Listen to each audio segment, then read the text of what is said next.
Hi everyone, welcome to the second episode of my 30th birthday special life lesson series. Now, if you want to have a look at the first episode, I have put it in the description box down here below as well as linked it over here outside. Most important, if you really like the video, please do consider liking, sharing and subscribing to it. Thank you. Hi. So the next lesson which I want to talk to you today is regarding following your passions. Now I'll list out my passions. I love studying. I am a workaholic. I love collecting and reading books. Then I love painting and I extremely love traveling. So what do I do is I have dedicated funds for this. Like every month, I have some recurring deposits up to save up for these of each of my passions. Now I'm not going to disclose the amount because it depends from person to person, obviously, and at what stage of life they are, what with other commitments. So the point is ki genuinely love something, set aside funds and set aside time and set aside some kind of goal for you so that you know that you are genuinely doing something to following your passion and you feel extremely happy about it. Don't break down yourself, but break down the work instead that's bothering you. Now, it might seem a very obvious statement on the face of it, but this is actually the principle which we do study in operations management or even any kind of project management. There is something called work breakdown structure, WBS. My idea, my life lesson which I have learned is applying this work breakdown structure concept into your everyday life as well. So any kind of organization which I have to do. I love to go out on travel. So trip plan karna is not an easy task because there is accommodation, there is travel, there is logistics, there is baggage, there is shopping, there is food, and then there is a sightseeing kits which you can take in advance. Idea is to start understanding कि first मुझे क्या type का trip करना है, whether it's a luxury trip or a backpacking trip, and then where am I going, with whom am I going, for how many days am I going.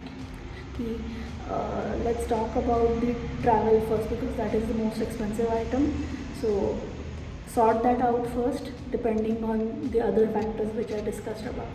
Then sort out your next high ticket item, which is your hotels or your accommodation. Once that is done, then sort out the next high ticket budget item. The idea is to sort out the big ticket items first in this particular example and break down the work itself instead of getting a headache on how to do the work and everything. Now another very relatable example about the work breakdown structure I can give is organizing the Ganeshotsav festival in your own house.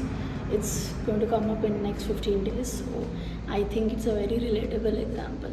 So how do I go about it is ki list down all the components, ordering of the murti, then food preparation, then decoration, then snacks or any kind of food which is to be given to the people who come, and then last important is to invite people.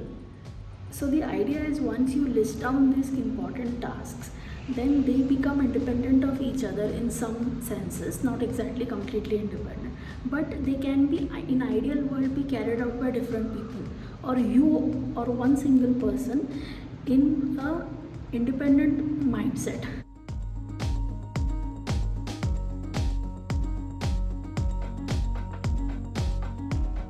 Very important life lesson when it comes to especially in my case about personal relationships. So it's regarding not necessarily only your love life, but it's regarding your personal equations with your parents or your friends or your boss also for that matter. I didn't have the courage initially to ask, or I was too scared to ask, but then later I built up the courage somehow, started asking for things which I want, and I got it in most cases. So it shouldn't be rude or it shouldn't be very harsh or anything. I had asked, like it took me a lot of courage, a couple of missed opportunities. After that I asked my parents to the permission to go on a solo trip in India, and with after a lot of different negotiations, promises, nervous nights and everything, my mom and my dad finally agreed. And when the trip was a success, they also had an assurance that Agatha can do things, she can handle herself. So yeah, it was a decision which I took late in the day, but I'm happy that I did.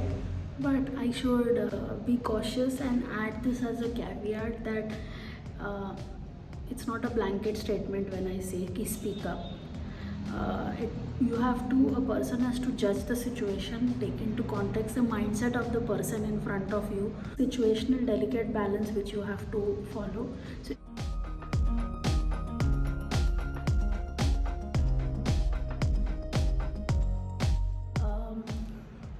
when I started this YouTube channel, it was like I posted a 4 or 5 videos. They were just uploads of what I had already shot without much of planning or anything like that.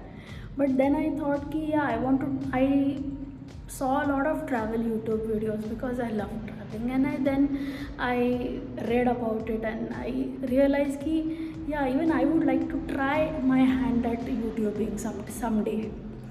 But then I was too scared of it, seriously. This stuff which I'm seeing on YouTube, the travel videos are brilliant.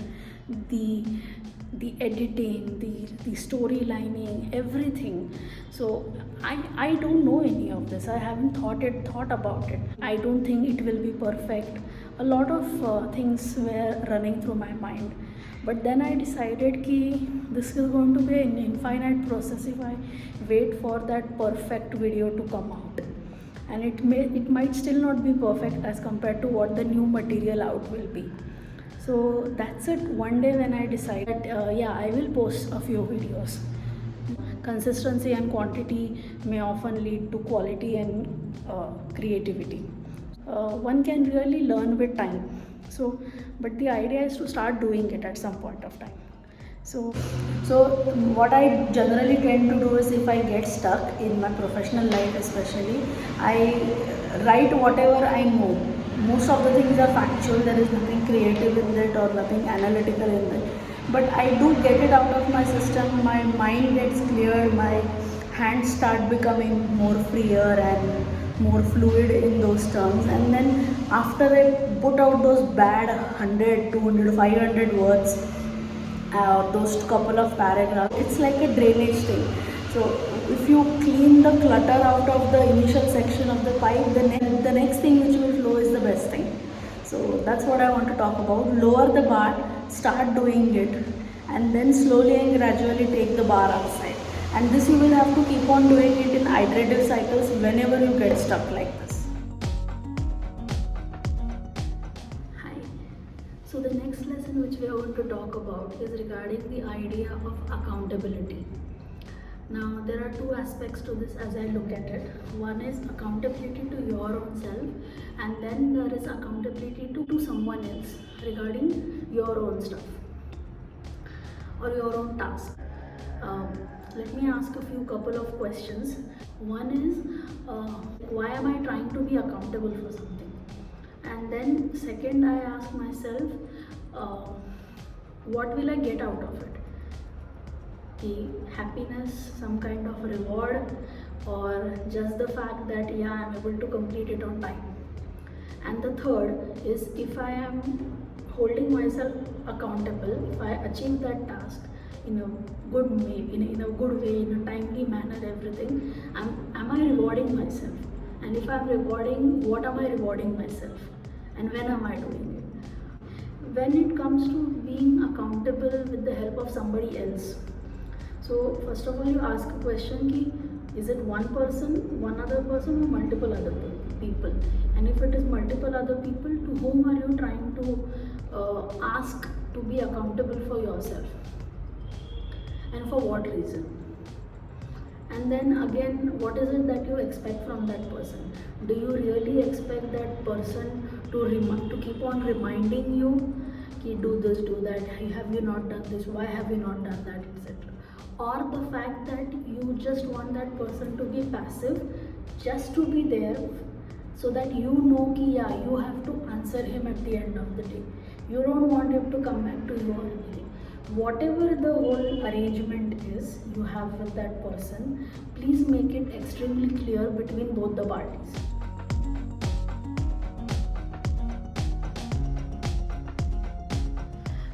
I'll give one example again from my own life. I am a finance MBA, and secondly, again, after as a part of my work experience, I do specialize in risk consulting now. So, and specifically regarding to credit risk related to taking out credit or loans. It could be your working capital loan, or your home loans, or your personal loans, auto loans, any type of these kind of loans. So my specialization is regarding that. But I do understand and I keep on learning a lot about the other aspects of risk. Let it be market related risks, or legal risk, operational risk, country risk, macroeconomic risk. There are many. Now, if I have to give another example, it's related to the idea of work and hobbies. Now, I do have a lot of hobbies, and my level of comfort, or my level of mastery, as some would call it, is very different in different ones. So, my idea is to have as many as possible. The whole idea where I come from in this life lesson is, unless you expose yourself to 10 things, you will not know which ones you like, or which ones you are good at, or which ones can benefit you in life, in monetary terms, or in building relationships and everything. So the idea is to expose to many multiple different aspects of traits, or aspects of hobbies, aspects of career options. And after exposing yourself to many, and while working on each and every one of those, you also have to reflect upon and understand, and then finalize one or two, and gain deep expertise in those. Because in today's age, and even in going forward, it is important to have this combination of generalist and specialist. You cannot be just one sitting in isolation. So you have to be both in different aspects and apply both of those skills. Hi everyone. So the next life lesson which I want to talk to you today, the last one in this particular episode, is regarding my love for handwritten things. So it starts with, I can start with very simple examples. I still do, and whenever I used to study also earlier, I used to make handwritten notes whenever possible, either in my notebook or in the margins of the reference book or the textbook itself. But yeah, it used to make things personalized and much more closer to me, and you better grasp because you are writing it in your own words. And secondly, about handwritten letters, I still send out letters to people. So those who receive them know that. But it's a lost art in today's digital world. Second, handwritten thank you cards or notes. It makes things much more involved for both the parties, the person who writes it and the person who it is addressed to.